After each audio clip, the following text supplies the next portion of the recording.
मार्गशीर्षाचं व्रत केल्याने महालक्ष्मी खरंच प्रसन्न होते का?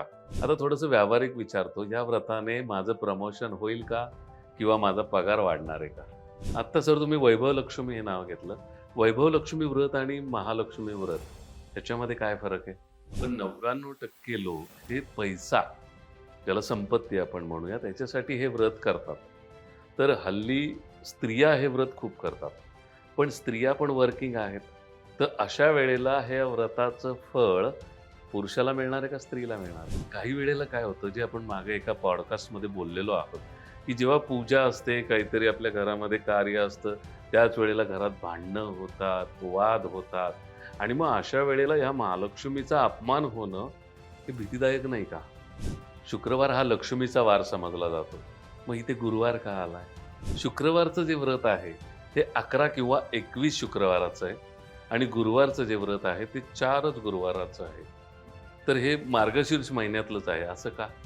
आता ह्या महालक्ष्मी व्रतामध्ये महत्त्वाचं काय? पूजाविधी की कथा वाचन? या कथेचं मी वाचन केल्याने महालक्ष्मी माझ्यावर प्रसन्न होणार आहे का? पण आपल्या महाराष्ट्रामध्ये मार्गशीर्षाला विशेष महत्त्व आहे.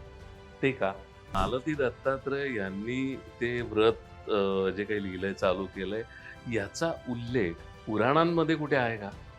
आणि या पूजेमध्ये मीठ जे पूजलं जातं, तर ते कथेमध्ये मिठाचा उल्लेख आहे म्हणून का त्याच्यामागे आणखी काही वेगळं कारण आहे? देव हा रागावू देखील शकतो हे या कथेमध्ये आहे. सुरतचंद्रिकेने महालक्ष्मीचा अपमान केला, त्याच्यामुळे ती महालक्ष्मी रागावली. तसं माझ्या बाबतीत घडेल का? पण इथे एक विज्ञानवादी विचार असा आहे, की मी जे कर्म करतोय त्याचं फळ मला मिळतं. इथे लक्ष्मी कुठून मला अतिरिक्त काही मिळू शकतं? नमस्कार, मी श्रीपाद सुपणेकर. निरामय जीवन या यूट्यूब चॅनलवर आपलं सहर्ष स्वागत. आत्ता मार्गशीर्ष सुरू आहे, व्रत वैकल्याचा महिना. त्यातही घरोघरी केलं जाणारं व्रत म्हणजे गुरुवारचं महालक्ष्मी व्रत. या व्रताबद्दल आज आपण जाणून घेणार आहोत धर्मशास्त्र व संस्कृतचे गाडे अभ्यासक प्रणव गोखले सर यांच्याकडून. नमस्कार प्रणव सर. नमस्कार. सर, मार्गशीर्ष हा महिना एकंदरीतच आपल्या हिंदू धर्मामध्ये एक पवित्र महिना मानला गेलेला आहे. असं का? मार्गशीर्ष या महिन्याचं नेमकं ज्योतिषशास्त्रातलं स्वरूप काय आहे? ज्या महिन्याच्या पौर्णिमेच्या आसपास मृग किंवा मृगशीर्ष हे नक्षत्र असतं, त्या नक्षत्रामध्ये चंद्र असतो, तेव्हा त्या महिन्याला मार्गशीर्ष हे नाव मिळालेलं आहे. वैदिक वाङ्मयामध्ये या मार्गशीर्षाचे उल्लेख आग्रहायण म्हणून आढळतात. असं मानलं जातं, की ज्या वेगवेगळ्या कालगणना आपल्याकडे प्रचलित आहेत, त्यापैकी एका कालगणनेचा प्रारंभ किंवा एका वर्षाचा, संवत्सराचा प्रारंभ एका गणनेनुसार हा मार्गशीर्षात होत होता. म्हणजे आज जसं आपण चैत्र, वैशाख, ज्येष्ठ, आषाढ असं म्हणतो, तसं मार्गशीर्षापासून शेवटचा महिना कार्तिक असं ते वर्ष मानलं जात होतं. त्यामुळे वर्षाचा प्रारंभिक महिना म्हणून कधी काळी मार्गशीर्षाचं महत्त्व आपल्याला दिसतं. दुसरं, प्रत्यक्ष भगवान श्रीकृष्णाने गीतेच्या 10व्या विभूती योगामध्ये असं म्हटलंय, मासानां मार्गशीर्षोहम ऋतूनां कुसुमाकरः. मग तिथे मासांमध्ये माझी विभूती कुठली? तर मार्गशीर्ष ही माझी विभूती आहे, असं जेव्हा प्रत्यक्ष भगवान श्रीकृष्ण सांगतात, त्यामुळे स्वाभाविकच अन्य सगळ्या महिन्यांपेक्षा मार्गशीर्षाचं महत्त्व हे अधोरेखित होतं. मग मार्गशीर्षाचे अजून 2-3 संदर्भ ऋतुपरत्वे. असं पुन्हा एक मत आहे, की कधी काळी वसंत ऋतू हा मार्गशीर्ष महिन्यात येत होता. बरं. पण आज आपण आजच्या कालमापनानुसार जर गेलो, तर मार्गशीर्ष पौष हे हेमंत ऋतूचे 2 महिने मानले जातात. आत्ता हेमंत ऋतू असतो. शरद संपून हेमंताची चाहूल सृष्टीमधल्या उष्णतेपेक्षा गारव्याकडे झुकणाऱ्या वातावरणाची चाहूल देत असते. म्हणजे काय होतं, तर वातावरणामध्ये गारवा, थंडावा आलेला असतो आणि स्वाभाविकच उष्म्यापेक्षा किंवा पावसाळ्यापेक्षा हा गारवा हा माणसाला अधिक सुखद वाटत असतो. खरं. विशेषतः भारतातला जो समशीतोष्ण किंवा उष्ण कटिबंध आहे, त्याच्यामध्ये अन्य बाकीच्या ऋतूंपेक्षा हा सुखावह काळ म्हणून आपण त्याच्याकडे पाहतो. या महिन्यामध्ये सगळी सस्य समृद्धी झालेली असते. म्हणजे धान्य आधीच हाताशी आलेलं असतं किंवा फळं, फुलं या सगळ्याची विपुल अशी सामग्री आपल्याकडे उपलब्ध असते. त्यामुळे ह्या सगळ्या समृद्धीच्या दृष्टीने हेमंत ऋतू आणि त्या हेमंत ऋतूतला पहिला महिना म्हणून मार्गशीर्ष याचं महत्त्व आहे. समाजाने ते स्वीकारलेलं आहे असं म्हणता येईल. पण या मार्गशीर्ष महिन्यातच महालक्ष्मी व्रत का करायचंय? तसं म्हटलं तर प्रत्येक महिन्यात महालक्ष्मी व्रत, पूजा कोणत्या ना कोणत्या तरी रूपात होतच असते. बरं. श्रावणामध्ये तुम्ही जर दक्षिणेत गेलात तर वरमहालक्ष्मी, हं, वरलक्ष्मीची पूजा शुक्रवारी सांगितलेली आहे. हं. किंवा अजून अगदी ज्याच्यावरून लोकांचे गोंधळ होतात ते वैभव लक्ष्मीचं व्रत हो. असंच आहे, ज्यामध्ये दर शुक्रवारी ती पूजा सांगितलेली आहे. हं. म्हणजे काय, फक्त मार्गशीर्षातच ते व्रत करा, हा जो एक समज आहे. तर आपण ज्या विधिविधानाबद्दल बोलतोय, ते विधिविधान मार्गशीर्ष महिन्यातल्या व्रताचं विशिष्ट आहे, असं आपण म्हणू हं, शकतो. पण लक्ष्मीची पूजा हं. ही 12 महिने 13 काळ सांगितलेलीच आहे. पण आपल्या महाराष्ट्रामध्ये मार्गशीर्षाला विशेष महत्त्व आहे. ते का? आता ह्याच्या मागच्या धारणा आपण लक्षात घेऊया. वेगवेगळ्या मासाचं स्वतंत्र महत्त्व आहेच, पुराणामध्ये सांगितलेलं आहे. हं. अगदी त्यातल्या त्यात लोकप्रसिद्ध असे महिने कुठले? तर श्रावण असतो, हो. कार्तिक असतो आणि त्या खालोखाल कुठेतरी मार्गशीर्षाचं महत्त्व आहे. हो. वैष्णव संप्रदायामध्ये वैशाखही फार महत्त्वाचा आहे. हं, माघ महिना, प्रत्येक महिना त्याच्या त्याच्या दृष्टीने हं. हा महत्त्वाचाच आहे, मोठाच आहे. पण कुठल्या ना कुठल्यातरी संप्रदायाला कुठल्यातरी महिन्याचं महत्त्व हे अधिक जवळचं असतं. हं. तसं वैष्णव किंवा विष्णू उपासना प्रधान असे जे संप्रदाय आहेत, त्या वैष्णव संप्रदायामध्ये मार्गशीर्ष, कार्तिक आणि मार्गशीर्ष हे दोन्ही महिने प्रशस्त मानलेले आहेत. त्याच्यामागची अनेक कारणं आहेत. मग पुराणामध्ये येणारे तसे संदर्भ असतील किंवा भगवान श्रीकृष्णांनी मार्गशीर्ष ही माझी विभूती आहे असं म्हटलेलं असेल.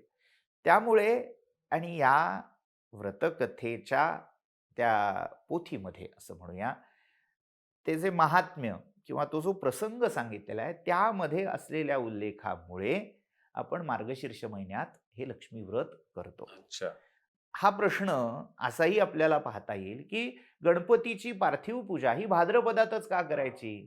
खरं नवरात्रामध्ये ती घटस्थापना जी आपण करतो, ती अश्विनातच का करायची? वेगवेगळ्या प्रदेशामध्ये, प्रांतामध्ये याचे पर्याय, याचे विकल्प आपल्याला दिसतात. म्हणजे एक उदाहरण द्यायचं झालं, आपल्याकडे साधारण संकष्टी व्रत सुरू करायचं झालं, तर प्रशस्त कुठला महिना मानतात?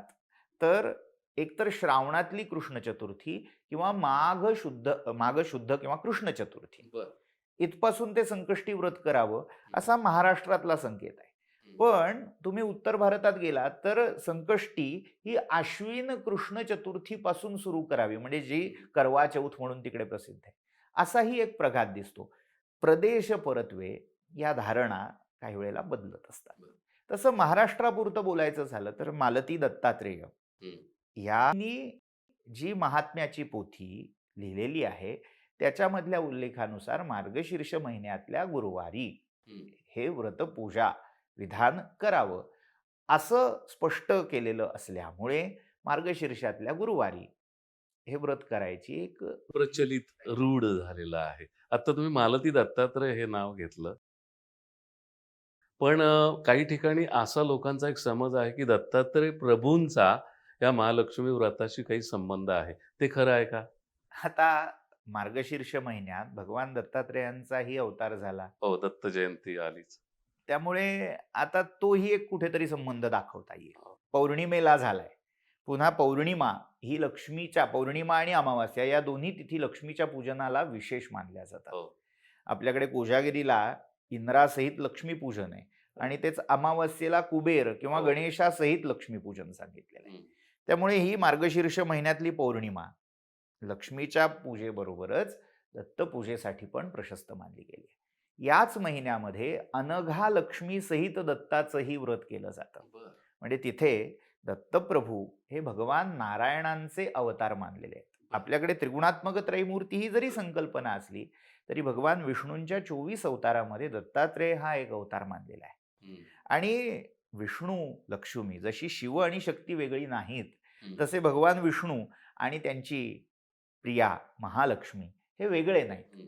त्यामुळे एकीची पूजा केली की दुसऱ्याची पूजा केल्यासारखंच होतं. तसं दत्तस्वरूप हे मूळ नारायणांचंच अवतार रूप असल्यामुळे हम्म. ती दत्तात्रेयांचीही पूजा आहे आणि त्यात गुरुवार हो. जो गुरुतत्वाचा वार आहे. खरं. असं जर एखाद्या भक्ताने मानलं तर त्याच्यात वावगं असं काही म्हणता येणार नाही. आता हे जे सगळे असतात ते भावनिक किंवा त्या त्या भक्ताला आलेले वैयक्तिक अनुभव असतात. हम्म. त्यामुळे त्याच्यावरून सार्वत्रिक विधान करणं की हे बाबा दत्तव्रत आहे हम्म. आणि ते महालक्ष्मीकडे रूढ झालं किंवा महालक्ष्मी व्रत आहे जे दत्तात्रेयांचं होतं, ही विधानं करणं थोडं धाडसाचं आहे असं मला वाटतं. पण मालती दत्तात्रय यांनी ते व्रत जे काही लिहिलंय, चालू केलंय, याचा उल्लेख पुराणांमध्ये कुठे आहे का? आता मालती दत्तात्रेयांनी हे व्रत सुरू केलंय असं म्हणता येणार नाही. हां. त्यांनी ती पोथी रचली आहे. बरं. जे आज आपल्याकडे महात्म्य वाचलं जातंय. बरं. अजून 2-3 कवींनीही आजच्या भाषेत सांगायचं झालं तर त्याचं रेंडरिंग केलंय. बरं. ओवीबद्ध स्वरूपात, काव्य स्वरूपामध्ये. हं.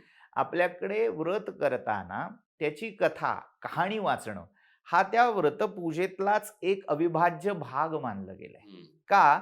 तर मी काय करतोय त्याच्या मागचा इतिहास कुठेतरी मला कळला पाहिजे.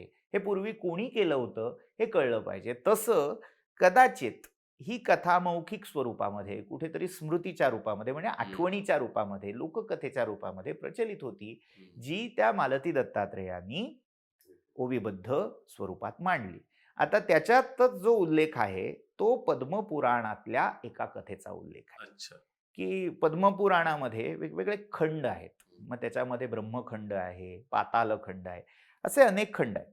आता ज्या काही पोथ्या आपल्याकडे एक चिकित्सक आवृत्ती असा प्रकार आहे, क्रिटिकल एडिशन. हं. जेव्हा तुम्ही क्रिटिकल एडिशन म्हणताय पद्मपुराणाची, त्या क्रिटिकल एडिशनमध्ये जर आपण 2-3 प्रती आवृत्त्या त्यांची तुलना करून पाहिली, हं. तर सगळ्याच प्रतीमध्ये ह्या व्रताचा, या कहाणीचा उल्लेख मिळतो असं नाही.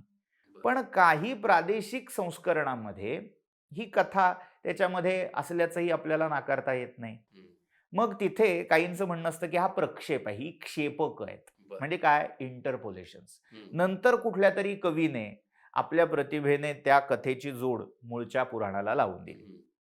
आता इथे 2 गोष्टी फार महत्त्वाच्या लक्षात घ्यायला हव्यात, की ह्या व्रताचा मुख्य विधीचा उद्देश काय आहे?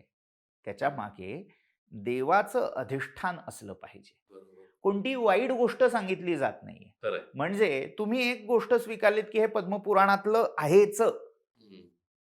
तर प्रश्न मिटला. हो. तिथे पद्मपुराणामध्ये सांगितलेलं संमत व्रत आहे. त्यामुळे जसं आपण श्रुती-स्मृती पुराणोक्त म्हणतो, तसं पुराणोक्त व्रत आहे म्हणून करायला हरकत नाही. बरं. दुसरं जे आपण तर्कसंगत म्हणतोय, की नाही बाबा सगळ्या आवृत्त्यांमध्ये ते मिळत नाहीये, ते प्रक्षिप्त असावं. हं. असं जरी आपण त्याला मानलं, रूढी म्हणून मानलं, हं. कोणीतरी आपल्या स्वार्थासाठी ते हं. प्रचलित केलं, स्वतः सांगितलेलं व्रत कसं भारी आहे, माझी हां. कल्पना किती युनिक आहे, हे खरं. सांगण्यासाठी ते प्रचलित केलं, असं जर कोणाला म्हणायचं असेल, हं. तर त्या व्रताचा विधी आपण लक्षात घेऊया. बरं. त्याच्यामध्ये काय वावगं सांगितलं, हं. कुठल्या तरी एकाचं घर भरावं, हं. त्याला दक्षिणा मिळावी, ह्यासाठी त्या व्रतात कुठे वाव आहे का? नाही. तर त्याच्यामध्ये इतकं साधं सोपं सांगितलेलं आहे. बाकीच्या व्रतामध्ये कुठेतरी पुरोहिताची गरज आहे, की बाबा पुरोहितांना बोलवा, त्यांच्याकडून ते शास्त्र समजून ती करून घ्या, मग त्याला भरपूर दक्षिणा द्या, त्याचा मान करा. असं कुठेही या व्रताला मर्यादित केलं गेलेलं नाही. कोणीही हे व्रत करू शकतं. हो, साधं सरळ सोपं आहे. सोपं व्रत आहे. तुम्हाला जसं जमेल तसं करा. नाही जमलं, एक उपचार तुमच्या यथामती यथाशक्ती अर्पण करा. जमलंच तर श्री महालक्ष्मी नमः, श्री महालक्ष्मी नमः असे मंत्र त्याच्यात सांगितलेले आहेत. मग त्या मंत्रांचा उच्चार करून एक उपचार अर्पण करा. त्याचा विधीही थोडक्यात संक्षिप्त पद्धतीने, विस्तृत पद्धतीने वेगवेगळ्या पोथ्यांमध्ये आपल्याला दिसतो.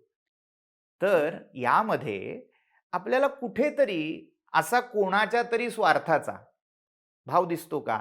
त्यांनी मग शेवटी 2 विधानं केली आहेत, की जेव्हा याचं उद्यापन करायचं असेल, तेव्हा सुवासिनी स्त्रिया, कुमारिका यांना घरी बोलवा.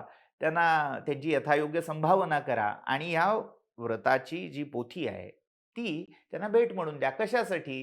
तर या व्रताचा, या विचाराचा प्रचार प्रसार प्रसार. व्हावा यासाठी. मग या व्रताला कोणीतरी मुद्दामून स्वार्थ परत्वे ते घुसवलंय, स्वतःचं व्यक्तिपूजेचं स्तोम वाढवलंय, असं म्हणता येत नाही. मग जर देवाचीच पूजा सांगितली जातीये, तर त्याच्यात करणं वावगं का वाटावं? कथेच्या अनुषंगाने मला इथे एक विचारायचं आहे, की ही कथा फक्त मराठी भाषिकांपुरतीच मर्यादित आहे का? आपण असं म्हणू शकतो. म्हणजे वेगवेगळ्या प्रांतामध्ये त्या प्रांतातली वैशिष्ट्य म्हणून काही व्रतं, काही लोकाचार हे रूढ झालेले असतात. तुम्ही उत्तर भारतात गेलात, तर तिकडे वीरपूजा हा एक प्रकार आहे. वीरपूजा म्हणजे यक्ष किंवा ग्रामदेवता या रूपातल्या त्या देवांची पूजा. पंचपीर पूजा. बरं. एखाद्याला असं वाटेल, की पंचपीर म्हणजे हां, पीर. पीर. हां. तर ते पंचवीर म्हणूनही आहेत आणि इस्लाममध्ये पंचपीर बरं, यांचीही पूजा वेगळी आहे. बरं. म्हणजे आता याचा आपण महाराष्ट्रात कधी विचार केलाय का? नाही. तसं प्रत्येक प्रांताचं म्हणून जे काही वैशिष्ट्य आहे त्याचा भाग म्हणून आपण याच्याकडे पाहू शकतो. पण कथा तर पद्मपुराणातली आहे. हो, पण सगळी पुराणातली सगळी व्रतं भारतातल्या सगळ्या प्रांतात नाही ना केली जात. हां. त्या प्रांताचं वैशिष्ट्य आहे. आता गेला महिना म्हणजे आपण कार्तिक महिना आपण म्हणतो. हा मार्गशीर्ष महिना आहे. तर दक्षिणेमध्ये कार्तिकई दीपम म्हणून एक मोठा सोहळा असतो. तर हे व्रत महाराष्ट्रात तितकं केलं जात नाही. त्या व्रतानुसार भरणी, कृत्तिका या नक्षत्रावर उंच ठिकाणी मोठा दिवा प्रज्वलित केला जातो. खरं. मग काही लोक हे शिवाचं जे ज्योतिस्वरूप आहे त्याचं त्या स्मरण मानतात. काही लोक कार्तिकेयासाठी हे दीपदान आहे असं म्हणतात. मग महाराष्ट्रामध्ये हे केव्हा केलं जातं? तर जेव्हा त्रिपुरी पौर्णिमा असते कार्तिक महिन्यातली तेव्हा हे केलं जातं. महाराष्ट्रामध्ये कार्तिकात होतं, तिकडे मार्गशीर्षात होतं. मग ते इकडे का नाही होत? हा प्रश्न विचारण्यासारखा आहे. त्या प्रांताचं आणि ह्या सगळ्यामध्ये केवळ श्रुती, स्मृती, पुराण, आगम यांच्या पुरता भाग मर्यादित राहत नाही. याला एक सुंदर उक्ती आहे, शास्त्रात रूढीर गरीयसी. ही जी रूढी हा जो भाग आहे ना, हो. की अनेक पिढ्या ते करत आले आहेत. मग त्याच्यामध्ये हे वेदात आहे का? ते पुराणात आलंच आहे का? याचा आग्रह प्रत्येक वेळेला धरता येत नाही. त्या जनभावनेचा, जनश्रद्धेचा हा भाग असतो आणि यादृशी भवती श्रद्धा फलम भवती तादृशम. ज्याची जशी श्रद्धा आहे ती श्रद्धाच त्याला त्याचं इप्सित फळ, मनोरथ हे पूर्ण देत असते, करत असते. त्यामुळे मग संस्कृतमध्ये आहे, पण मराठीतच फक्त दिसतंय. म्हणजे कुठेतरी ते करू नये, ते खोटं आहे, असं मानण्याचं कारण नाही. जर त्यात समाजमान्य, समाजाला हितकारक अशाच गोष्टी घडत असतील, माणूस कुठेतरी सकारात्मकतेकडे जोडला जात असेल, एक चांगलं काम करतो. हां, ईश्वराचं अधिष्ठान जर त्याच्या कृतीला असेल, तर ते वावगं आहे असं मानण्याचं कारण नाही. मग शुक्रवार हा लक्ष्मीचा वार समजला जातो. मग इथे गुरुवार का आलाय? गुरुवार आता पुन्हा प्रादेशिक धारणा कशा बदलत जातात याचं उदाहरण. आपल्याकडे गुरुवार हा कोणाचा वार आहे? दत्ताचा. गुरु किंवा दत्त. हो. मग उत्तर भारतात तुम्ही गेलात तर गुरुवार हा विष्णूच्या उपासनेचा वार मानलाय. बर. या सगळ्या मागे एक शास्त्रीय विचार आहे. तो काय? आता शास्त्र म्हटल्यावर हां. त्याची मर्यादा पुन्हा बदलतील. व्यक्तिपरत्वे, दृष्टिकोन परत्वे. खरंय. भाग एवढाच लक्षात घ्यायचा की तो वार हा त्या ग्रहाचा वार आहे. आपल्याकडे 9 ग्रह, त्यातले 7 ग्रह त्यांचे 7 वार. रवीचा वार म्हणून रविवार. बरोबर. तसा गुरु, बृहस्पती ह्या ग्रहाचा होरा ज्या वारी पहिला असतो, सूर्योदयाला ज्या ग्रहाचा होरा असतो तो गुरुवार आहे, गुरु बृहस्पतीचा. तर त्या बृहस्पतीच्या ज्या देवता आपल्याला अधिदेवता आणि प्रत्यधिदेवता स्वरूपात मानल्या गेल्या आहेत. आता वैदिक साहित्यामध्ये पाहिलं तर त्या अधिदेवता प्रत्यधिदेवता वेगळ्या आहेत. पौराणिक साहित्यात ह्या अजून थोड्या वेगळ्या आहेत. लोकधारणेमध्ये अजून वेगळ्या आहेत. काही वेळेला संवाद असतो समानता असते, काही वेळेला भेदही झालेला दिसतो. अगदी उदाहरण द्यायचं झालं तर वैदिक धारणेनुसार रवीची अधिदेवता ही रुद्र आहे. बर. पण आज आपण सोमवारची अधिदेवता म्हणून रुद्राची पूजा करतो, शिवाची पूजा करतो. मंगळ ह्याची अधिदेवता जी आहे ती स्कंद किंवा क्षेत्रपाल ही मानलेली आहे. आज आपण गणपती किंवा उत्तर भारतात मारुतीची पूजा मंगळासाठी केली जाते. तसं जेव्हा बृहस्पतिवार गुरुवारचा विचार करतोय तेव्हा उत्तर भारतामध्ये विष्णू पूजेसाठी गुरुवार हा प्रशस्त मानलाय.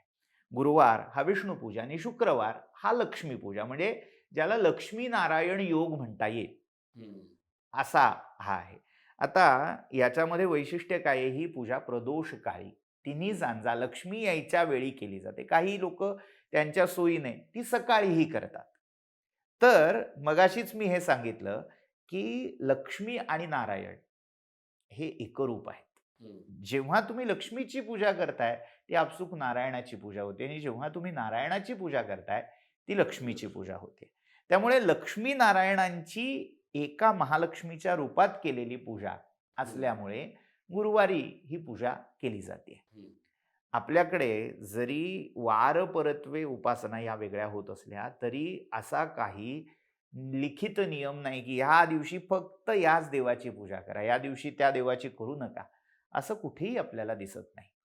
काही विशिष्ट देवतांपुरता हा संदर्भ सापडेलही, पण ज्या सर्वात्मक देवता म्हणून आपण मानतो, म्हणजे जसं भगवान नारायण आहेत, भगवान शंकर आहेत किंवा आदिशक्ती आहे, गणपती आहेत, त्यांचं प्रत्येक वारी वेगवेगळं जर आपण पूजन केलं तर त्याचं वेगवेगळं फळ आपल्याला मिळतं. त्यामुळे गुरुवारी जसं लक्ष्मीचा देवीचा वार म्हणून शुक्रवार हा मानला जात असला तरी गुरुवारी जर ते केलं म्हणून बिघडत कुठेच नाही. गुरुवार हा विष्णूंचा वार आहे उत्तर भारतातल्या धारणेनुसार. आपण दत्ताचा वार असं म्हटलं तरीही दत्तप्रभू हे भगवान विष्णूंचेच अवतार आहेत. त्यामुळे त्या लक्ष्मीचं व्रत, त्या लक्ष्मीची पूजा गुरुवारी सांगितलेली आहे. ती त्या व्रतातल्या एका धारणेचा भाग म्हणून आलेली आहे. शुक्रवारी ही लक्ष्मी पूजा करायला हरकत नाही, पण या व्रतापुरती ती गुरुवारीही सांगितलेली आहे. आता वारांचा विषय आलाय म्हणून विचारतो, शुक्रवारचं जे व्रत आहे ते 11 किंवा 21 शुक्रवाराचं आहे आणि गुरुवारचं जे व्रत आहे ते 4च गुरुवाराचं आहे. तर हे मार्गशीर्ष महिन्यातलंच आहे असं का? तुमच्या प्रश्नातच उत्तर दडलेलं आहे. आपण जेव्हा एक महिना असं म्हणतो, आपल्याकडे जी व्रतं आहेत त्याचे वेगवेगळे प्रकार केलेले आहेत. काही व्रतं ही वार व्रत आहेत, म्हणजे वार धरून करायची व्रतं. काही व्रतं ही तिथी धरून करायची व्रत आहेत. काही व्रतं ही नक्षत्र पाहून करायची व्रत आहेत. तसं काही व्रतं ही मास आणि तिथी किंवा मास आणि वार या कॉम्बिनेशनने केली जाणारी व्रत आहेत. उदाहरणार्थ भाद्रपदातल्या शुद्ध चतुर्थीला जे पार्थिव गणेश पूजन केलं जातं ते पार्थिव गणपती व्रत आहे. तुम्ही श्रावणामध्ये असं जर केलं तर ते पार्थिव गणपती व्रत होईल, पण ते ज्याला भाद्रपदातली आपण गणेश जयंती किंवा गणेश जन्म व्रत म्हणतो ते व्रत ते होणार नाही. उमांगमलज असं गाणपत्य त्याला म्हणतात.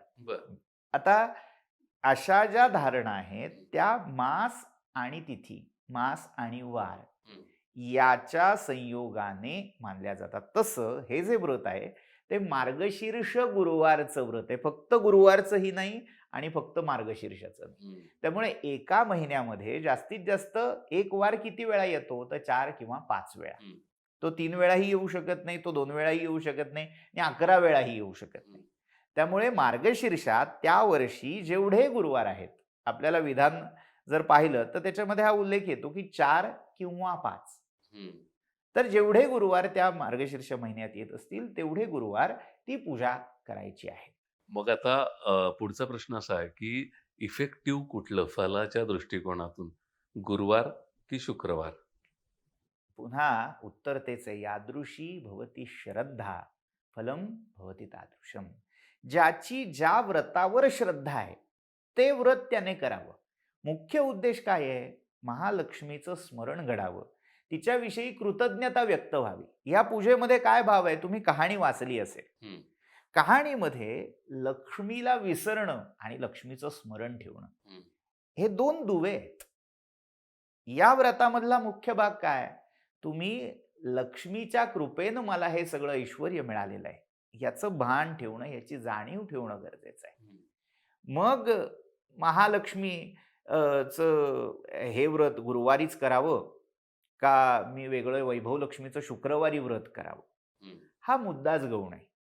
मी जर माझ्या भावनेने मला कोणीतरी सांगितलं असेल, एखाद्या ज्येष्ठ व्यक्तीने मला सांगितलं असेल, एखाद्या ज्योतिषांनी मला सांगितलं असेल किंवा माझी एक वैयक्तिक श्रद्धा म्हणून मी ते करत असेल, तर माझी ज्याच्यावर श्रद्धा आहे, ज्या मार्गावर, ज्या पद्धतीवर, ते मी करणं अपेक्षित आहे. परमेश्वर तुमची श्रद्धा पाहतो, तुमची सचोटी पाहतो. तुम्ही शुक्रवारचं व्रत केलं म्हणून तुम्हाला भरपूर बोनान्झा मिळाला, बोनस मिळाला आणि गुरुवारचं केल्यावर मर्यादित मिळालं किंवा उलटं गुरुवारचं केल्यावर भरपूर मिळतं आणि शुक्रवारी केल्यावर कमी मिळतं, असा भाग नाही. किंवा गुरुवार हा शॉर्टकट नाही. नाही. तिथे भाव पाहिजे. आत्ता सर तुम्ही वैभव लक्ष्मी हे नाव घेतलं. वैभव लक्ष्मी व्रत आणि महालक्ष्मी व्रत ह्याच्यामध्ये काय फरक आहे? आता एक मत मी फक्त नोंदवतोय, की असं एक मत आहे अनेक सनातनी विचारांमध्ये, ही सगळी जी व्रतं आहेत, ही लादली गेली आहेत. म्हणजे कोणीतरी नव्याने टूम काढतं, ट्रेंड काढतं. खरंय. तसं ही सगळी व्रतं घुसळली आहेत कोणीतरी. आणि मग गतानुगतिको लोके न लोको पारमार्थिकः. म्हणजे कोणीही स्वतःच्या विचारांनी, विवेकाने ते करतोय असं नाही. 10 बायका करतायत, मला पोथी मिळाली म्हणून मी करते. असं सगळे त्या मेंढरांच्या व्रतासारखं ते व्रत करतायत. असं ही एक या बाबतीत मत आहे. मी हे नोंदवतोय का? तर ज्याला जे पटतं, प्रत्येकाने आपल्या विवेकाचा निकष, विवेकाची कसोटी तिथे ठेवावी. ज्यांना ते पटत नाहीये, ज्यांना ते प्रमाण हवंय आणि ते न मिळाल्यामुळे नाही मला हे करायचंय, तर चॉईस इज युअर्स. तो तुमचा निर्णय आहे. तिथे महालक्ष्मी माता मानेवर अस्त्र ठेवून विचारणार नाही, बाबा का नाही केलंस? देवता ही तुमची श्रद्धा पाहते. तुम्ही शुक्रवारचं व्रत तेवढ्या निष्ठेने करत असाल, शुक्रवार हा लेवीचा वार आहे म्हणून मी त्या व्रताशी जास्त कनेक्ट होतोय किंवा होतीये, मी ते केलं, तर देवी काय पाहणार आहे? तुमचा भाव पाहणार आहे. त्यामुळे वैभव लक्ष्मी व्रत आणि हे लगेच तुलना करण्याची गरज नाही. वैभव लक्ष्मी व्रतामध्ये शुक्रवार, मग ते ठराविक शुक्रवार करून मग ती दर शुक्रवारी सोन्याच्या किंवा चांदीच्या लक्ष्मीच्या प्रतिमेची पूजा असेल किंवा मग ती पोथी वाटणं, हा त्यातला एक महत्त्वाचा भाग येतो. तर त्यातला सगळ्यातला गाभा हाच आहे, की जिच्या कृपेने आपल्याला हे ऐश्वर्य मिळतं आहे किंवा जिच्या कृपेने माझ्या हातातल्या गोष्टी गेलेल्या आहेत, त्या मला पुन्हा प्राप्त व्हाव्यात किंवा जे मला प्राप्त झालेलं आहे ते स्थिर व्हावं, वृद्धिंगत व्हावं. आपण देवाची उपासना ही यासाठीच करत असतो. पण बरेच वेळेला असं होतं ना, अतिपरिचयाद अवज्ञा संतत गमनाद नादरो भवती. समोर असलेलं आपण विसरून जातो. त्याचं महत्त्व आपल्याला वाटेनासं किंवा पटेनासं होतं. हे आहेच. मला जे काही ऐश्वर्य, स्थैर्य मिळालेलं आहे, त्याच्या मागे परमेश्वराची कृपा आहे. त्याच्या मागे कदाचित मी काहीतरी चांगलं मागच्या जन्मी केलं होतं, त्याचं फळ म्हणून मला हे मिळालंय. ही जाण असणं आणि जे मी चांगलं केलं होतं ते पुन्हा पुन्हा मी करत राहिलं पाहिजे. चांगल्या गोष्टी, सत्कृत्य, पुण्य ह्या गोष्टी पुन्हा पुन्हा करून, अभ्यासाने करून आपल्या आजूबाजूचं वातावरण हे सकारात्मक करणं गरजेचं आहे.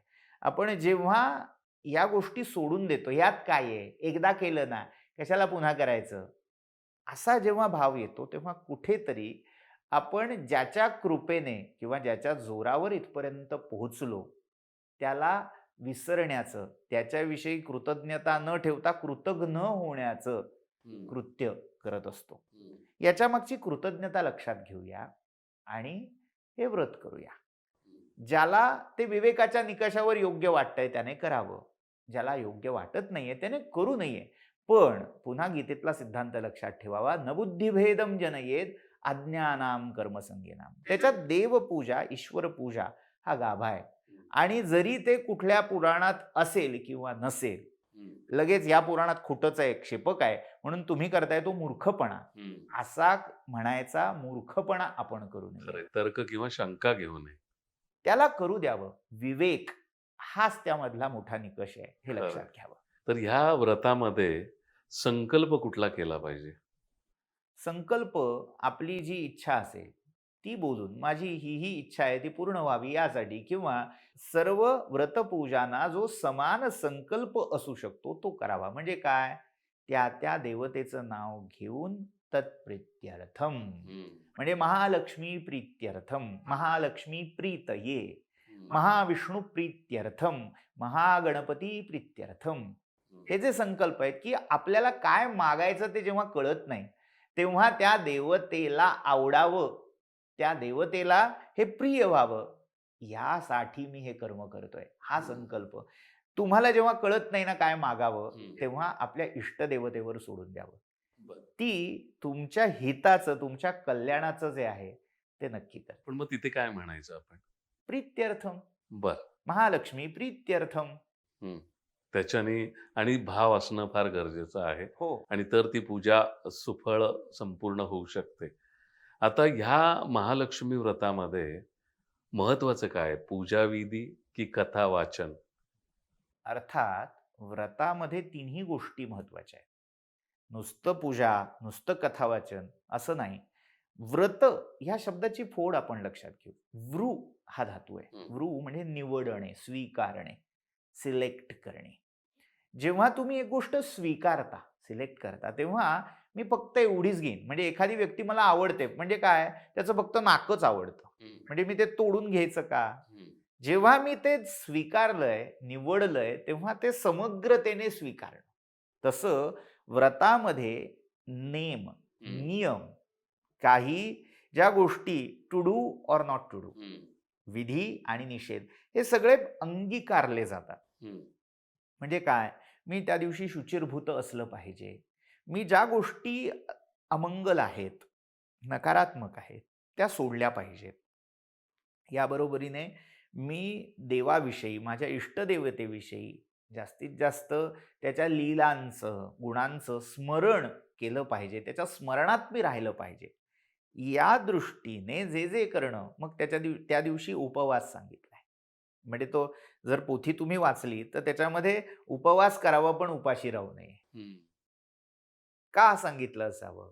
तर उपवास हे मिताहार, तुमच्या आहार संयमनासाठी गरजेचं आहे. हं, मग तोही त्यातला एक महत्त्वाचा भाग आहे. म्हणजे हं. मी सकाळी उठून ते काय बर्गर खाईन, पिझ्झा खाईन, भरपूर पोटभर ढेकरा देत पूजेला बसेन, तसं चालणार नाही. हं. माझ्या शरीराचं, माझ्या मनाचं जे समतोल असणं आहे, ते टिकवण्यासाठी जेवढा मर्यादित, संयमित आहार हवा, हां, शुद्ध आणि सात्विक आहार. तेवढा मी घेईन, मी पूजा करेन.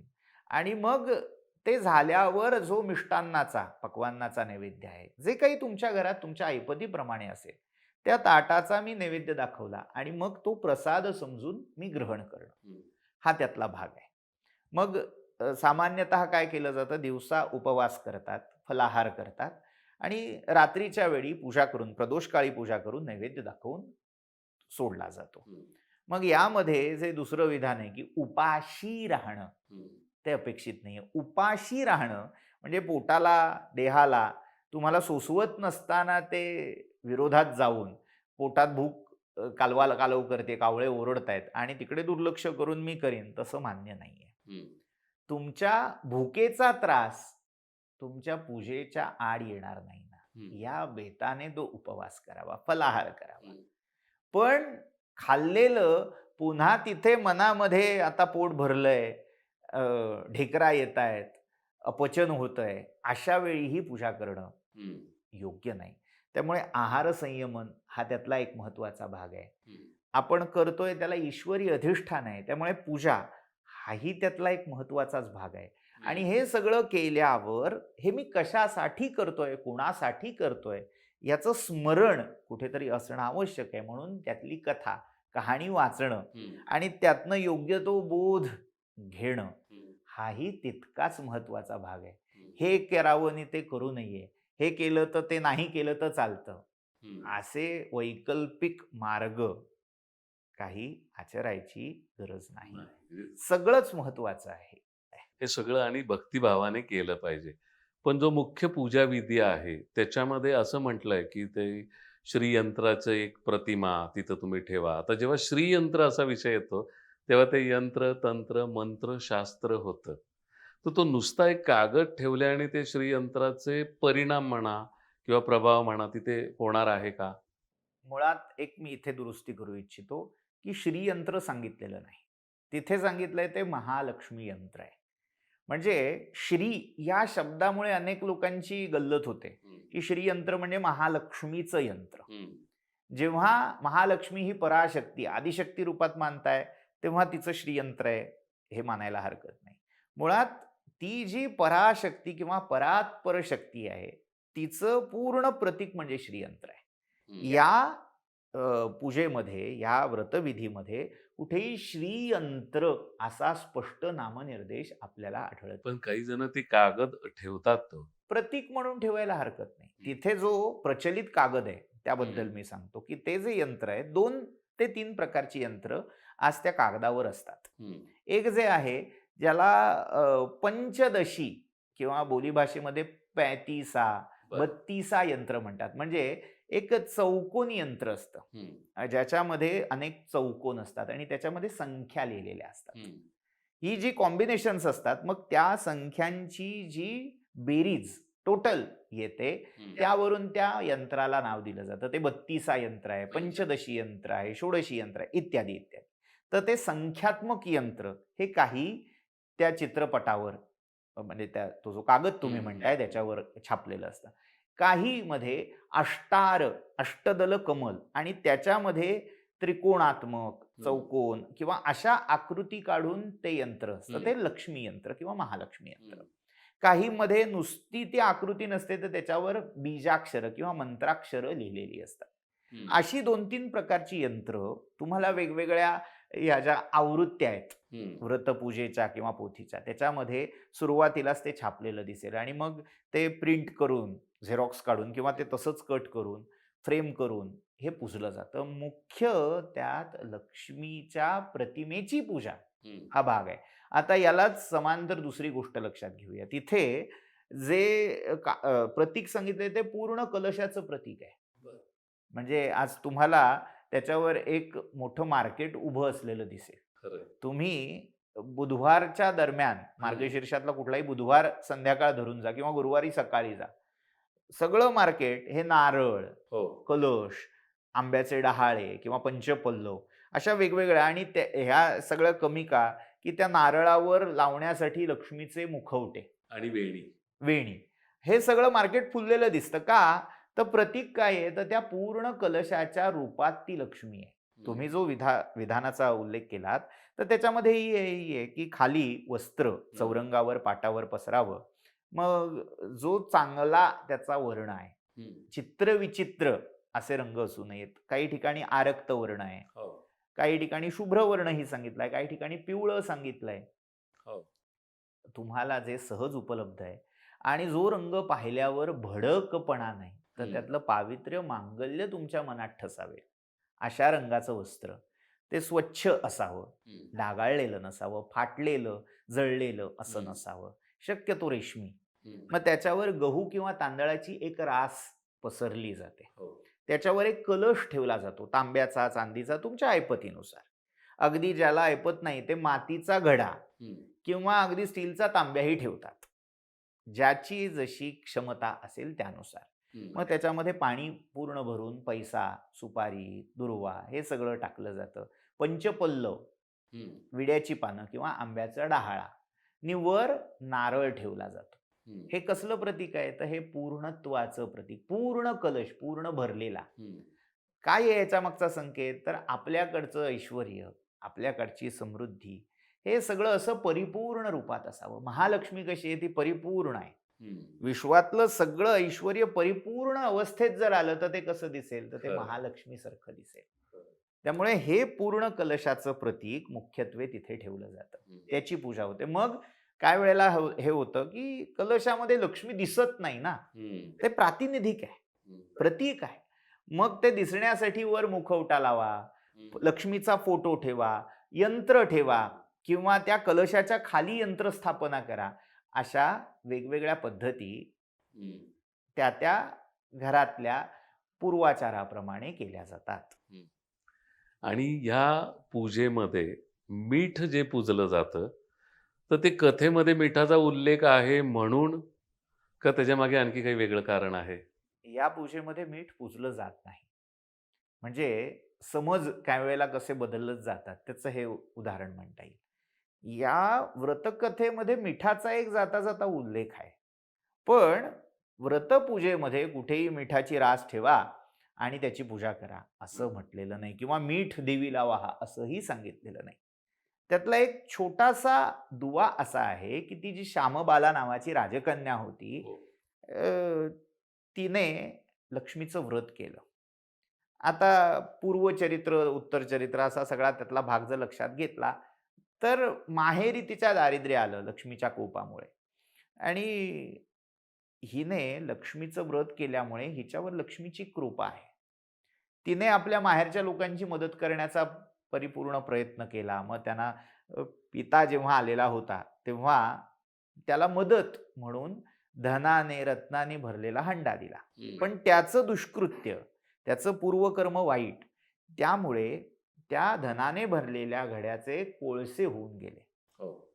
आईला त्याचा राग आला. आई जेव्हा भेटायला आली, तेव्हा हिच्या लक्षात आलं, की कर्म चुकलंय. यांचं कर्म चांगलं नव्हतं, भाव चांगला नव्हता, म्हणून लक्ष्मीचा कोप झालाय. त्यामुळे तुम्ही बाहेरून कितीही मदत त्यांना दिली, तरी ती तिथे पोहोचणारच नाहीये. मग चुकतंय कुठे? कॉज काय आहे प्रॉब्लेमचा? कशामुळे प्रॉब्लेम आलाय हे मुलीने ओळखून आपल्या आईच्या करवी, आईच्या हातून ती लक्ष्मी पूजा करवून घेतली. म्हणजे काय झालं, तिचं शाश्वत कल्याण होईल अशी सोय या मुलीने करवून घेतली.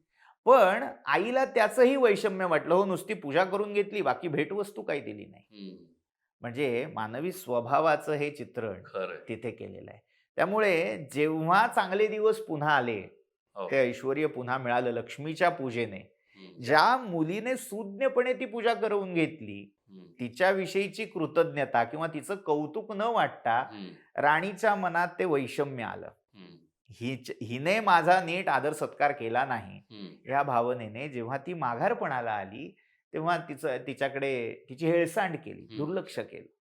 आणि आता जेव्हा ती मुलगी आपल्या सासरी येते, आता यातला किती गोड संदेश आहे, किती मार्मिक संदेश त्या कथेने दिलाय, हे आपण कधी लक्षात घेत नाही. म्हणजे ही सगळी बाय प्रॉडक्ट्स आहेत. शुद्ध मराठीत सांगायचं झालं तर ही आनुषंगिक फलं आहेत. बरोबर. म्हणजे काय, तर मुख्य लक्ष्मी पूजा करावी, ते सदाचरण, ते व्रत हे करावं, हे यातलं मुख्य विधेय आहे. पण त्या बरोबरीने संवाद, संसारातला, नात्यातला गोडवा कसा टिकवावा, हे पण ती कथा या मिठाच्या माध्यमातून सांगते. तुम्ही मिठाचा मगाशी उल्लेख केला ना, तर ते मीठ कुठे आलंय, तर ही श्यामबाला आपल्या माहेरी गेली आहे.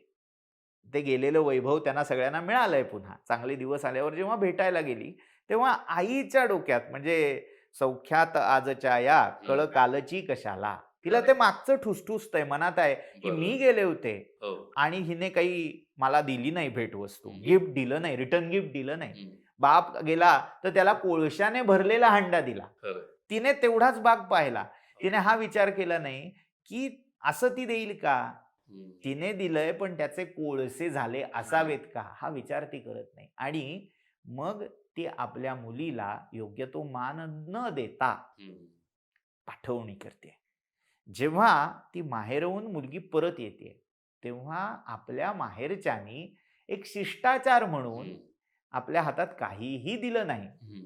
हे शल्य आपल्या सासरी तिला उघड करायचं नाहीये, बोलून दाखवायचं नाही. म्हणजे काय, तर माझ्या माहेरच्यांनी काही दिलं नाही याच्यात त्यांचा कदाचित अपमान होऊ शकेल. हे टाळण्यासाठी तिने बरोबर येता येता मीठ घेतलंय. रिकाम्या हाती ती परत गेली नाही. म्हणून आपल्याकडे एक असा संकेत आहे की मीठ देऊ नये कोणाला. आता तिने काय घेतलं, मीठच बरोबर घेतलं.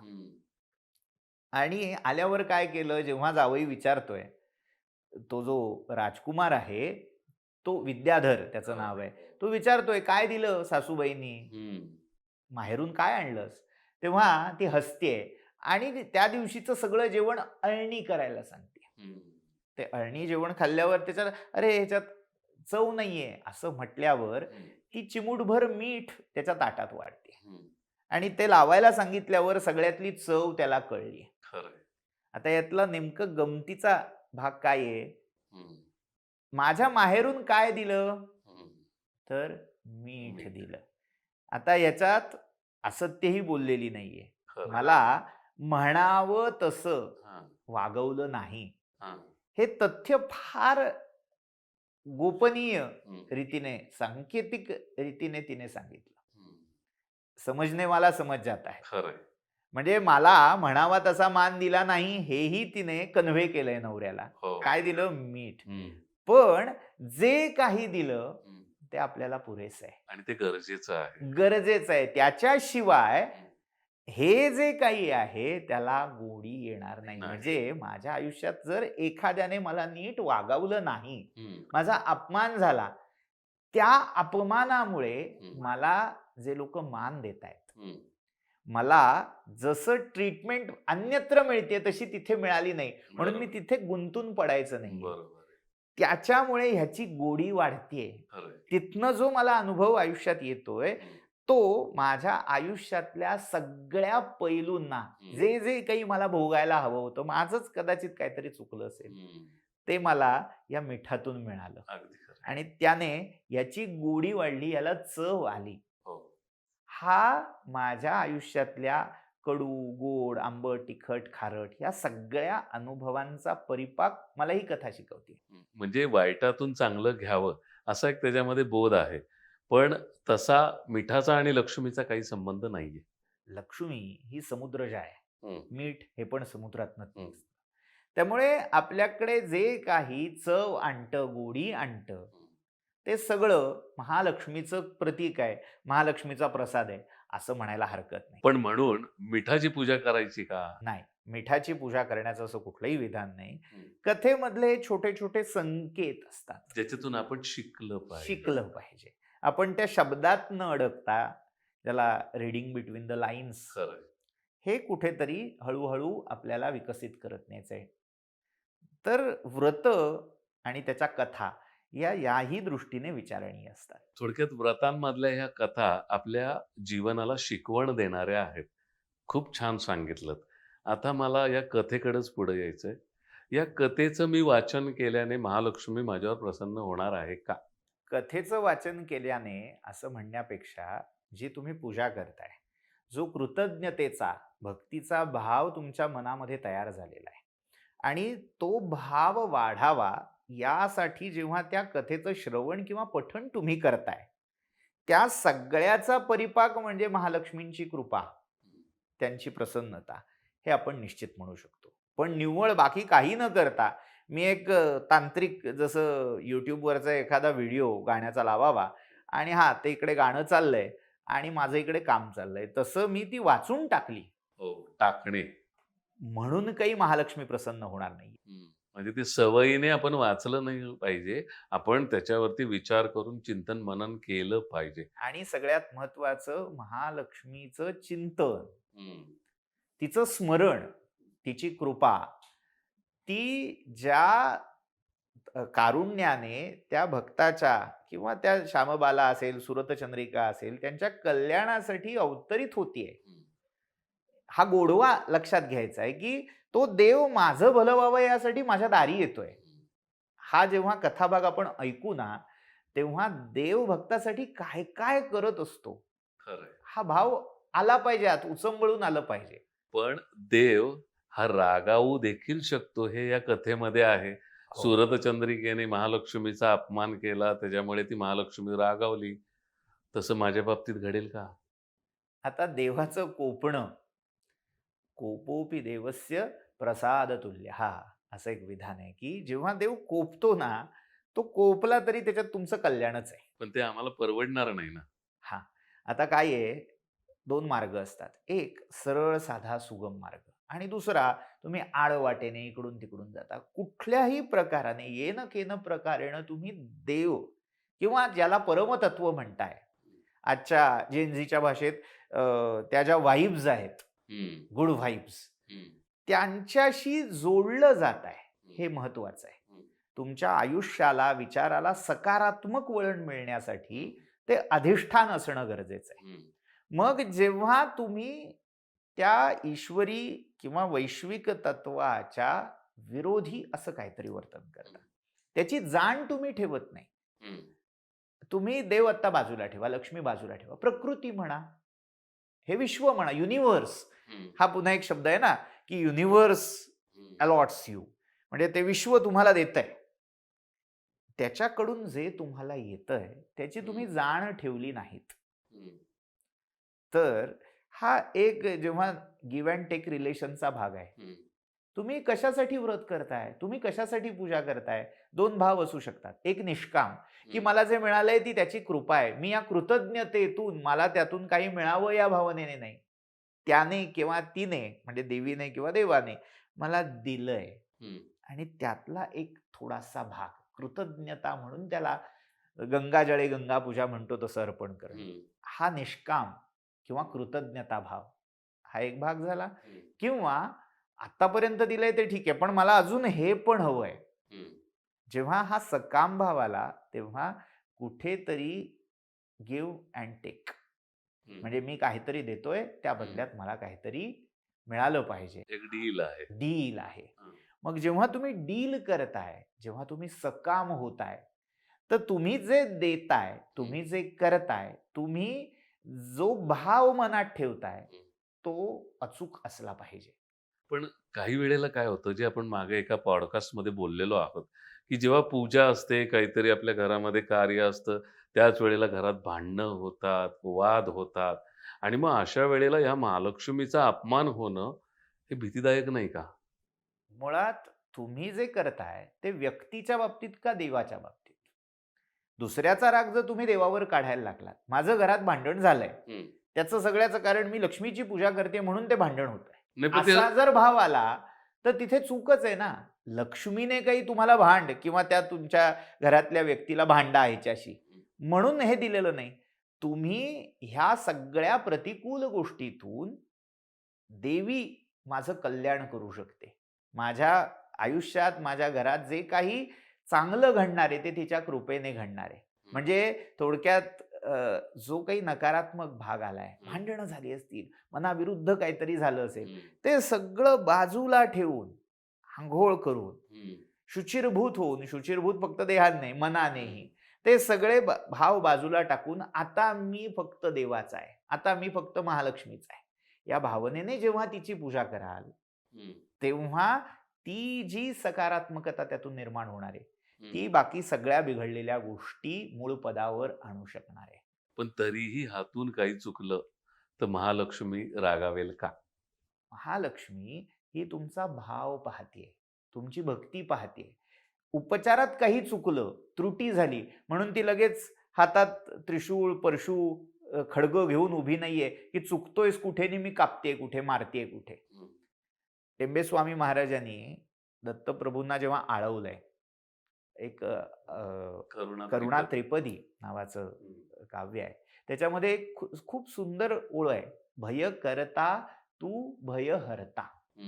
भय उत्पन्न करणाराही तूच आहेस आणि भय हरणाराही तूच आहे. विष्णू सहस्रनामातला आधार आहे. भयकृत भयनाशन, हा तोच भय उत्पन्न करतो, तोच त्या भयापासून सोडवतो. म्हणजे सगळं त्याच्यावरती आपण सोपवून द्यावं आणि आपण निवांत सश्रद्धेने आपण पूजा करावी.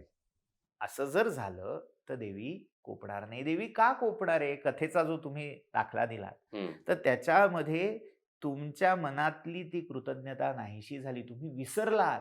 मी आज इथे पोहोचलो, कोणामुळे पोहोचलो? कथा, व्रत सगळं बाजूला ठेवा. माझ्या आयुष्यात मी जी अचीवमेंट केली, ज्यांच्या सहकार्यामुळे केली, जर आपण त्या शिखरावर पोहोचल्यावर, अचीव केल्यावर त्यांना विसरून गेलो, तर त्याच्यामुळे ती लोक कोपणार आहेत का माझ्यावर? ती लोक कोपोत न कोपोत, ती सृष्टी, ती जी काही वैश्विक व्यवस्था आहे, ती नक्की तुम्हाला दंड देणार आहे. त्याचं शासन करणारे. पण जसं या कथेमध्ये ती लक्ष्मी एक वृद्धेचं रूप घेऊन येते, तसं माझ्या दारामध्ये माझी नावडती व्यक्ती अतिथी म्हणून आली, तर मी काय करायचं? आपल्याला इथे धर्मशास्त्र प्रमाण आहे. आपण तिथे ती व्यक्ती म्हणून न पाहता अतिथी देवो भव हं, हा शास्त्रांचा आदेश लक्षात ठेवायचा आहे. तैत्तिरीय उपनिषदामध्ये स्नातकोपदेशामध्ये गुरूंनी शिष्याला सांगितलंय, हं, की काय केलं पाहिजेस? आचार्य देवो भव. हं, मातृदेवो भव, पितृदेवो भव, आचार्य देवो भव, तसं अतिथी देवो भव. हं, अतिथी हा माझा देव झाला पाहिजे. हं, अतिथी देवो भव म्हणजे अतिथी देव आहे असं नाही सांगितलेलं. तू अतिथीला देव मानणारा हो, म्हणजे अतिथीकडे पाहायची माझी दृष्टी बदलली पाहिजे. हं, जो माझ्या दारावर याचना घेऊन आलाय, तो मला एक संधी घेऊन आलाय मदतीची. माझ्याकडे काहीतरी अधिक आहे, ते द्यायची संधी मला त्याच्यामुळे प्राप्त होते. त्यामुळे एक प्रकारे देव हं, तुम्हाला पुण्यकर्म करण्यासाठी, सत्कर्म करण्यासाठी, सहकार्य किंवा सहाय्य करण्यासाठी प्रेरणा द्यायला त्याच्या रूपात आलाय. हं, त्यामुळे तुमच्या दाराशी कोणीही व्यक्ती आली, आपल्याकडे असं म्हटलंय, की जेव्हा माध्यान्हकाळी तुमच्या दारावर एखादा तुमचा शत्रू जरी आला, हं, अन्न पाण्याची याचना करत, हं, त्याचा शत्रुत्व भाव तेवढ्यापुरता बाजूला ठेवा. त्याला जे काही अन्न पाणी हवंय ते द्या. हं. भले मग बाहेर जाऊन भांडा. खरंय. पण त्यावेळी तो अतिथी रूपात आलाय. न विद्यते तिथीही यस्य आगमनाय निर्गमनाय वा. ज्याच्या येण्या जाण्याला काही निश्चित वेळ ठरलेला नाही, तो अतिथी आहे. हं, मग त्या अतिथीचा सत्कार करणं, त्याचा योग्य तो मान ठेवणं. आपण काय करतो? भीक घातल्यासारखं. हं, भीक नाही घालायची. हं. तो देव मला संधी देतोय, आपण नम्र व्हायचंय. हा भाव तिथे आहे. त्यामुळे लक्ष्मी माता कोपणार आहे का? हां, पुन्हा मी तेच उत्तर देईन. तुमच्या मनातला तो भाव दूषित झाला. मी देणारा आणि हा घेणारा, म्हणजे हा खालचा आहे, मी खरंय, वरचा आहे. खरंय. I am superior one. हं, असं जर तुमच्या मनात आलं, तर कुठे ना कुठेतरी तो दोष तुमच्या कर्मामध्ये, तुमच्या विचारामध्ये उत्पन्न होणार आहे आणि त्याचं शासन तुम्हाला यथाकाली, जेव्हा तो विपाक होईल तुमच्या हं, कर्माचा, तेव्हा ते मिळणार आहे. पण यातनं वाचायचं असेल, तर सदैव कृतज्ञ राहावं. हं. म्हणजे हे आयुष्यभर आपण याचं पालन केलं पाहिजे. तुम्ही आता कर्माचा उल्लेख केलात. मार्गशीर्षाचं व्रत केल्याने महालक्ष्मी खरंच प्रसन्न होते का? आणि जर ती होत असेल, तर मग माझं प्रारब्ध, कर्मसिद्धांत या गोष्टी कुठे राहिल्या? आता कर्माच्याच सिद्धांताची जर आपण गोष्ट इथे आणली, तर कर्मसिद्धांत काय दाखवतो? तुम्ही जे काही केलं आहेत, ज्या भावनेने, म्हणजे त्याचं मोटिव्ह काय आहे त्याच्या मागचं, हं, ते जर जसं आहे त्याप्रमाणे त्याचं फळ तुम्हाला प्राप्त होतं. मग त्याचं काही वेळेला बंधन होतं, हं, काही वेळेला त्यातून तुम्हाला आनंद मिळतो. पण जे काही भलं-बुरं असेल ते तुम्हाला भोगावं लागतं. हा कर्माचा सिद्धांत आहे. बरोबर आहे? हं, आता याच कर्माचा सिद्धांत असाही आपण पाहू शकतो, की मी जर एखादी गोष्ट चुकीची केली, त्याचं ते जे पाप मला लागलंय आणि त्या पापाचं फळ मला भोगायला लागलं. आत्ता मला जसं हवं तसं मला मिळत नाहीये. प्रतिकूल परिस्थिती निर्माण झाली आहे. हं, तर त्या प्रतिकूल परिस्थितीचं, नकारात्मक स्थितीचं कारण कशात आहे? हं, माझ्या चुकलेल्या कर्मात आहे. हं, आता जेव्हा मी एखादं व्रत करतोय, नियम करतोय, ते करत असताना भाव माझ्या मनातला हं, तो तयार झालाय आणि त्या कर्माचा विशेष परिपाक होत गेला. हं. माझा भाव बदलला, माझं कर्म बदललं, माझे विचार बदलले. आपण हे वाक्य वाचतो ना, विचार बदला नशीब नशीब बदले. बदलेल. मग माझे जेव्हा विचार बदलायला लागतात, तेव्हा तुम्ही जी चुकीची गोष्ट केलेली होती, तुम्ही जे पाप असं म्हणूया हं, केलेलं होतं, त्याच्यापेक्षा जेव्हा तुमचं पुण्य हावी होईल, त्याच्यावर हावी होईल. एका छोट्याशा पापापेक्षा जेव्हा तुम्ही सत्कर्म खूप मोठं कराल, तेव्हा त्याचा जो परिणाम आहे तो चुकणार नाहीये. हं, तो भोगावा लागेल, हं, कारण ते तुम्ही केलेलं आहे. हं, पण त्याची जी तीव्रता आहे, हं, आजच्या भाषेत ती जी इंटेन्सिटी आहे, हं, त्याची जी दाहकता आहे, हं, ती कमी झाल्याशिवाय राहणार नाही. हं. ती सुसह्य होईल आणि सगळ्यात महत्त्वाचं, ह्या सगळ्याचा परिणाम तुमच्या विचारावर, मानसिकतेवर होतो. ती खरंय. पॉझिटिव्हिटी तुम्हाला या व्रतातून मिळेल. त्याच्याकडे कसं पॉझिटिव्हली बघायचं आहे, हं, हे माझ्याच कर्माचं फळ आहे, त्यामुळे ते मला भोगलं पाहिजे. ही माझ्या मनाची तयारी ह्या व्रत, नेम, नियम ह्यातून होणार आहे आणि सगळ्यात महत्त्वाचं ईश्वरी अधिष्ठान राहणार आहे. त्यामुळे निश्चितच कर्मविपाकाच्या चौकटीत राहूनच तुम्हाला त्याचं ते उत्तम फळ प्राप्त होणार. पण 99% लोक हे पैसा, त्याला संपत्ती आपण म्हणूया, त्याच्यासाठी हे व्रत करतात. तर हल्ली स्त्रिया हे व्रत खूप करतात. पण स्त्रिया पण वर्किंग आहेत. तर अशा वेळेला हे व्रताचं फळ पुरुषाला मिळणार आहे का स्त्रीला मिळणार आहे? मुळात व्रत करणारा कोणत्या भावनेने करतोय? माझ्यापुरतं फळ मर्यादित राहावं. आज जेव्हा कुटुंब व्यवस्था, ती कुटुंबाची चौकट परकीय विचाराच्या आक्रमणाने उद्ध्वस्त होऊ पाहते. मी आणि माझं, माझी स्पेस, हे शब्द जेव्हा वारंवार आता कानी यायला लागलेत, त्या पार्श्वभूमीवर तुमचा प्रश्न अगदी योग्य आहे. कारण माणूस फक्त मी आणि माझं ह्याच्यापुरता संकुचित होत चाललाय. खरंय. व्रत हे तुम्हाला मी, माझं ह्या संकुचिततेतून बाहेर काढायचा प्रयत्न करत आहे. काय संकल्प कसा केला जातो? कुठलंही व्रत काढा. ह्या व्रताला तितकं मंत्र, विधी याचं फार काटेकोर नाही सांगितलेलं. पण सामान्यपणे व्रतपूजेला जो संकल्प सांगितला जातो, सकुटुंबस्य, सपरिवारस्य, हा उच्चार का होतो? मी जे काही करतोय त्याचं सगळं चांगलं फळ माझ्या परिवारजनांना मिळावं. कारण त्यातला विचार महत्वाचा आहे. माझा पूर्ण आजूबाजूचा परिवार सुखी असेल, कुटुंब सुखी असेल, तर मी सुखी होऊ शकणार आहे. माझा बँक बॅलन्स वाढला फक्त आणि बाकीचे अतृप्तच राहिले. जेव्हा माझी कुटुंबाची, परिवाराची संकल्पना जशी व्यापक होत जाणार आहे, तसं माझ्या आनंदाचं एकक, आनंदाचं परिमाण वाढत जाणार आहे. मी आणि माझं, मी भले लखपती आहे, करोडपती आहे, पण माझे घरचे उपाशी आहेत. त्यांना 4 सुखाचे घास मिळत नाहीत, मी त्यांना वेळ देत नाहीये. तर माझ्या करोडपती असण्याचा त्यांना काहीही उपयोग नाही. जेव्हा तुम्ही व्रत करताय ना, तेव्हा एक व्रत करायचं म्हणजे सगळ्या घराची अनुकूलता त्याला असावी लागते. पूजा करायची. आज कल्पना करा, एखादी वर्किंग वुमन नोकरीवरून आल्यावर संध्याकाळी पूजा करते. तिचा पती घरात आहे किंवा सासू, सासरे हे सगळे घरात आहेत. जर ते तिला अनुकूल असतील, की तू करतेस ना, चल मी बाकी सगळी तयारी मांडून ठेवीन, तू पूजेला बस. किंवा तू हे करतेस ना, मी स्वयंपाकाचं बघते. जेव्हा हे सगळं होईल, तेव्हा त्या सगळ्यांनी दिलेलं योगदान हे त्यांना त्या व्रताचं पुण्यफल प्राप्त करून देणारच आहे. म्हणजे ती सामूहिक भाव, ती सामूहिक ऊर्जा अशी तयार तयार होईल. होणार आहे. आता थोडंसं व्यावहारिक विचारतो, या व्रताने माझं प्रमोशन होईल का? किंवा माझा पगार वाढणार आहे का? हो, अनंत हस्ते कमलावराने देता किती घेशील दोकराने. अख्खं त्रैलोक्य जिच्या एका कृपा कटाक्षाने समृद्ध संपन्न होऊ शकतं, तिथे आपल्या प्रमोशनची, मला बँक बॅलन्स वाढेल का? म्हणजे काय आहे, तो द्यायला समुद्र बसलेला आहे. पण आपण जार घेऊन गेलोय, भांडं घेऊन गेलोय, घडा घेऊन गेलोय का चमचा घेऊन गेलोय? आपण काय मागतो? माझं तर म्हणणं असं आहे, की आपण मागण्यापेक्षा त्याच्यावर सोपवून द्यावं. जसं मी म्हटलं, महालक्ष्मी प्रीतये, महालक्ष्मी प्रीत्यर्थम. तुला आवडावं म्हणून मी हे व्रत करतोय.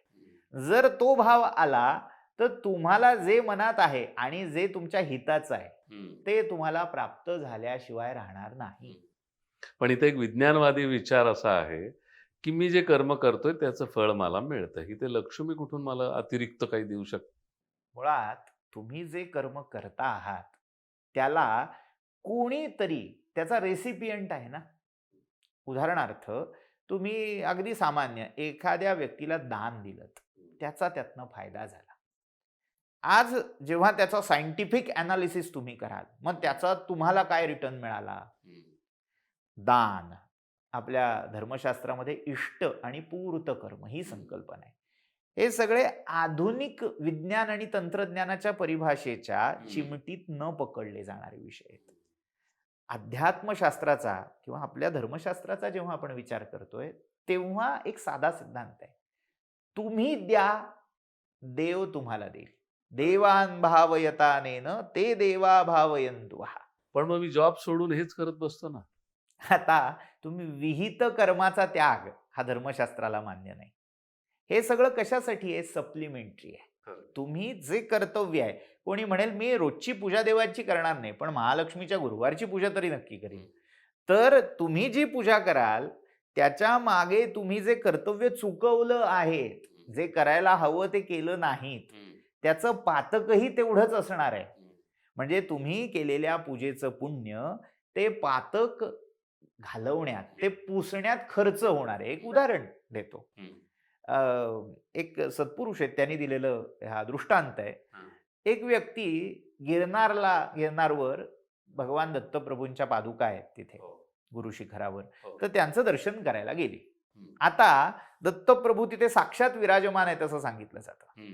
ते जो जे वांछिल तो तुम्ही मागाल ते द्यायला बसलेले आहेत. आता बरेच वेळा काही कर्मदळी कशी असतात की एवढे कष्ट घेऊन तिथे जातात, खूप देहाला दुःख होतं, ते थकतात, कसे वसे धापा टाकत टाकत तिथे पोचतात. आता तिथे कल्पना करा, दत्तप्रभू बसले तुम्हाला जे हवं ते द्यायला, आणि हा इतका धापा टाकत गेलेला असतो, देवा बाबा मी पोहोचलो, आता सुखरूप मला घरी पोहोचव. आता त्यांनी डन म्हटलं, अप्रूव्ह केली तुमची मागणी. तर तुम्ही काय एवढे कष्ट केलेत, त्याच्या बदल्यात काय मागून आला? म्हणजे बऱ्याचदा काय मागावं हे कळत नाही. कळत नाही. त्यामुळे आपण हे जे सगळं करतोय ना, त्यातनं मला काय प्राप्त करायचंय? बरेच वेळा मानवी तर्काच्या, बुद्धीच्या मर्यादा या कोत्या ठरतात. त्यापेक्षा त्याच्यावर सोपवून द्यावं ना. मग आपण असं म्हणू शकतो का, की हे व्रत किंवा यासारखी व्रत ही माझ्या मार्गातील अडथळे दूर करण्यासाठी सहाय्यभूत आहेत? अर्थात ते कर्म आहे. तुम्ही ईश्वराचं अधिष्ठान ठेवून ते केलेलं आहे. मग जेव्हा तो ईश्वर, ती एक वैश्विक शक्ती तुमच्या मागे उभी आहे, तेव्हा त्या वैश्विक शक्तीच्या कृपेने हे सगळे अडथळे, अडसर हे दूर होणार आहेत. साधा व्यवहारातही ज्याला ज्यातलं कळतं त्याला तुम्ही कन्सल्ट केलं. माझ्या पोटात दुखतंय, का दुखतंय? मी जेव्हा डॉक्टरला विचारतो तेव्हा तुमच्या खाण्यात हे आलं होतं का? हे कुपथ्य केलं होतं का? असं तो विचारतो आणि तो सांगतो हे खाऊ नका. आणि त्याप्रमाणे केल्यावर मला रिझल्ट दिसायला लागतात. तर जो या सगळ्या विश्वाचा सगळा स्वामी आहे, तो जो हे विश्व चालवतोय, त्याला मी शरण गेलो, त्याच्याविषयी कृतज्ञता बाळगली, त्याची पूजा केली, तर त्याच्या कृपेने माझ्या अडचणी दूर नाही का होणार? म्हणजे आपण आजच्या भाषेत हे बघायला गेलं तर युनिव्हर्सकडे हे मॅनिफेस्टेशन केल्यासारखं आहे. पण पाश्चात्यवादी संस्कृतीला जे लोक मानतात, त्यांना हे व्रत वगैरे असं मागासलेलं वाटतं. पण हे खरं तर केलं पाहिजे. आता मला अजून एक प्रश्न असा विचारायचा आहे, हे व्रत करताना कुठल्या गोष्टी टाळल्या पाहिजेत? लक्ष्मीचं जे नकारात्मक रूप आहे ते आहे अलक्ष्मी, जी अपवित्र, अमंगल आणि जिथे जिथे विवाद, भांडणं चालतात, तिथे नांदणारी आहे ती अलक्ष्मी आहे. म्हणून अलक्ष्मीला कलहाधारा असं म्हटलंय. तर जेव्हा आपण व्रत करतो तेव्हा घरात संवाद असावा, सगळ्यांशी जास्तीत जास्त प्रेमाने असा संवाद असावा. वातावरण हे आजच्या भाषेत पॉझिटिव्ह वाइब्स ज्या वातावरणात आहेत, असं घरामध्ये हसतं खेळतं वातावरण टिकवावं. पवित्र असावं, स्वच्छता असावी. मुळात घरात केराचे ढीग पडलेत, अस्वच्छता आहे, आणि मी इकडे लक्ष्मीची पूजा करते, तर लक्ष्मी ही जिथे मांगल्य आहे, पावित्र्य आहे, तिथे टिकून राहते. भले तुम्ही ही व्रतपूजा केल्यामुळे लक्ष्मी माता येईल, पण तिथे तिला राहण्याजोगतं वातावरणच नसल्यामुळे ती येऊन रुसून निघून जाईल. त्यामुळे घरामधलं पावित्र्य असेल, मांगल्य असेल, त्यामधला घरातला जो संवाद, सुविचार, हे सगळं जर तुम्ही टिकवलं, तर हे व्रत अधिक चांगल्या रीतीने फलद्रूप होताना आपल्याला अनुभवायला येईल. पण असेही काही लोक असतील, की जे तुम्ही म्हणता त्याप्रमाणे नियमात बसून, भक्तिभावाने सगळ्या गोष्टी करत असतील, पण त्यांना मनोवांछित फळ अजून मिळत नाहीये. तर त्याच्या मागची कारणं काय असू शकतात? त्याच्यामागची कारणं आपल्याला 2-3 पद्धतीने दाखवता येतील. एक कारण हे आहे, की मुळातलं दुष्कर्मच इतकं मोठं आहे, पापच इतकं मोठं आहे, की काही केल्या त्यातनं तुम्हाला उतार मिळत नाहीये तुमच्या अडचणीतून. दुसरं असं आहे, तुम्ही जे व्रत करत आहे, ते नेमकं करत नाही आहात. जे करायला हवंय ते कुठेतरी कानाडोळा केला जातोय, तिकडे दुर्लक्ष आहे. आणि केवळ कोणीतरी सांगितलंय म्हणून जुलमाचा राम-राम, पाट्या टाकणे ह्या प्रकारामध्ये ते केलं जातं. किंवा सगळे करतायत म्हणून मी पण आपण करत. करतोय गतानुगतिक, की बाबा माझ्या मैत्रिणी करतायत म्हणून मी केलं किंवा माझ्या आईने सांगितलं म्हणून मी करायचं म्हणून करते. आमच्या सासूबाई करत होत्या, त्यांनी सांगितलं होतं जायच्या आधी हे दरवर्षी कर म्हणून मी करते. ह्या भावनेने जेव्हा केलं जातं, तेव्हा त्याचे रिझल्ट्स मिळत नाहीत. आणि तिसरी सगळ्यात महत्त्वाची गोष्ट, की जेव्हा ह्या 2 गोष्टी तुम्ही मॅनेज करता आहात, की हां बाबा भाव आहे, कर्म आहे. तेवढी पापही झालेली नाहीयेत. पण ह्या सगळ्यामध्ये कुठेतरी तो जो परिपाक असावा लागतो कर्माचा. कर्माचा परिपाक हा भावनेने लवकर चांगला साधला जातो. म्हणजे जेव्हा तुम्ही त्या आर्त भावनेने त्याला हाक मारता, त्याच्यामागचं जे तप आहे, ते साधलेलं असतं. तेव्हा तुम्हाला तेवढ्या लवकर त्याचे रिझल्ट्स, इफेक्ट्स पाहायला मिळतात. पण जेव्हा त्यातली आच कमी आहे, म्हणजे तुम्ही भरपोट सगळं असं म्हणताय, की हां, मला आता जेवण मिळालं पाहिजे. तेव्हा तो देणारा पण विचार करणार आहे ना, की अरे बाबा याचं पोट भरलेलं आहे. खरं. आत्ता मी नाही तातडीने याला दिलं, तरी हरकत नाही. आपण ज्याला रिझल्ट्स म्हणतोय, नेमके आपल्याला कसे अपेक्षित आहेत आणि जेवढे रिझल्ट्स मला हवेत, तेवढ्या पटीमध्ये तेवढं गुणोत्तर लक्षात घेऊन माझे त्याच्यातले एफर्ट्स, माझी त्याच्यातली इन्व्हेस्टमेंट किंवा अटॅचमेंट तितकी पराकोटीची होतीये का? काही वेळेला इथे कुठेतरी कमतरता असते. किंवा जमलं तर जमलं, झालं तर झालं, गाजराची पुंगी वाजली तर वाजली, या बेताने तर आपण करत नाही होत ना.